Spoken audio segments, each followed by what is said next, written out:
ఉంటది. ఇందిరమ్మ పాలన అని చెప్పి తిరుగుతున్నాడు రేవంత్ రెడ్డి. ఓకే, ఇలా పక్కా మాట్లాడాలి. వీళ్ళు పాప వెనక ముందు అవుతున్నారు కానీ ఫక్త్ మాట్లాడాలి, రాజకీయాలు ఫక్త్ మాట్లాడాలి.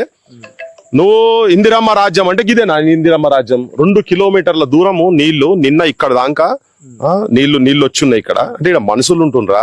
ఇలా కుక్కకు బీమారి వస్తే కుక్కలను చంపుతాం అని అంటేనేమో కోర్టులు ముంగడికి వస్తాయి, నాయకులు ముంగడికి వస్తారు, వాటికి స్పెషల్ డ్రైవ్లు అంటారు, వాటికి ఉద్యమాలు జరుగుతాయి. ఇక్కడ మనుషులకు గతి లేకుంటున్నది. చదువుకుంటున్నటువంటి పిల్లలకు కూడా కనీసం పుస్తకాలు, బడులు అరకొర గవర్నమెంట్ బడులు అయితే మొత్తానికి బంద్ అవుతున్నాయి, ఫీజులు కట్టలేక సర్వనాశనం అవుతున్నారు. ఆ ఉన్న అరకొర చదువులతోటి ప్రతి సంవత్సరం అంటే ప్రతి సంవత్సరం నష్టపోతారు కదా. వీళ్ళ ఆర్థిక పరిస్థితి ఎంత దయనీయంగా ఉంటే ఇంత దుర్మార్గమైనటువంటి, ఇంత దుర్భరమైనటువంటి బతుకులు ఎందుకు బతుకుతారు చెప్పు?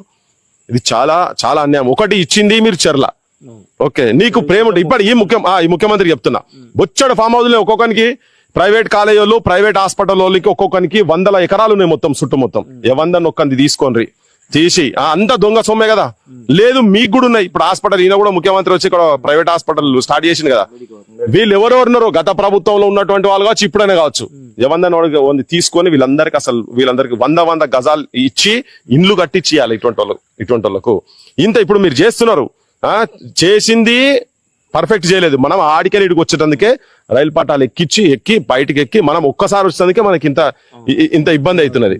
ఇప్పుడు ఆ తమ్ముడు మాట్లాడుకుంటున్నాడు, మనసు ఉండాలని చెప్పని. ఓట్ల నాడు వస్తాడు, ఇటు బురదలో నడుస్తాడు, వాడు డ్రామాలు చేస్తాడు, ఫోటోలు ఇస్తాడు, ఇక తలపాగా కట్టుకుంటాడు, ఇంత బురద అంటించుకుంటాడు. ఆయనకు అంటకున్నా గానీ ఇవాళ ఎక్కడ పోయిన మరి ఇవాళ రాలేదేమో కదా.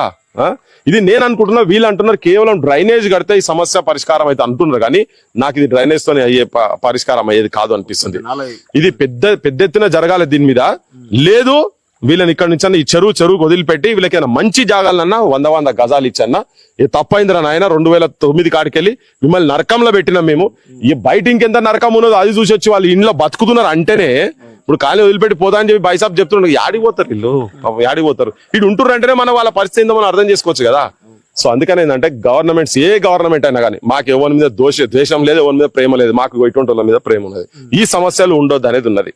నువ్వు ఇచ్చినట్టేనా ఇస్తేవి ఇదేంది ఎక్కడ కథ ఇది?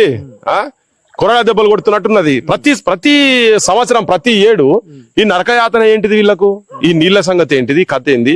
అంటే భావి భారతాన్ని నిర్మాణం చేసేటువంటి, భావి తెలంగాణ నిర్మాణం చేసేటువంటి పిల్లలు గిటువంటి మురికి కుంపలల్లా 2600 ఇండ్లు గిటువంటి మురికి కుంపలన్నా పెరిగాల్సింది. ఇదా మీరు ఇచ్చేది? ఇదా మీ ఇందిరమ్మ పాలన?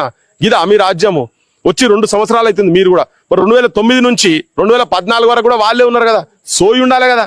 పేర్లు చెప్పి పెద్దగా ఫోటోలకు పెద్ద పోజులు ఇచ్చేసి